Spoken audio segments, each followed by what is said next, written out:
আসসালামু আলাইকুম। আমি এখন কাপাসিয়ার একটা বাঁশ বাগানে। আপনারা দেখতে পাচ্ছেন এখানে একটা বাঁশ। এই যে বাঁশটাকে একটু ক্লোজলি দেখান আপনি, একটু কাছে এসে। এই যে বড় বাঁশ, এটাকে রঙ্গন বাঁশ বলে। আসলে বাঁশের অনেকগুলো প্রজাতি আছে, তার মধ্যে গিটা বাঁশ, তল্লা বাঁশ, এটা হচ্ছে রঙ্গন বাঁশ।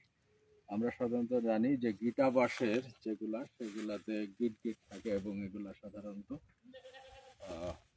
খুঁটি, ঘরের চালে খুঁটি ছাউনি দেওয়ার ক্ষেত্রে ব্যবহার হয়। আর তল্লা বাঁশ সাধারণত চটাই ব্যবহার হয়। আর এই বাঁশগুলা নদী এলাকাতে খুঁটা, তারপরে আপনার মাচা ইত্যাদিতে ব্যবহার হয়। এবং এখানে প্রায় যে বাঁশ দেখা যাচ্ছে সবগুলাই কিন্তু এই বাঁশ, অন্য কোনো প্রজাতির বাঁশ নাই। এখানে শুধুমাত্র রঙ্গন বাঁশ দেখা যাচ্ছে এবং এর ব্যাপক চাহিদা আছে। এবং প্রায় বাড়িতেই লক্ষ্য করলাম যে বাড়ির সামনের দিকে বাঁশের এরকম একটা বাগান করা হয়েছে।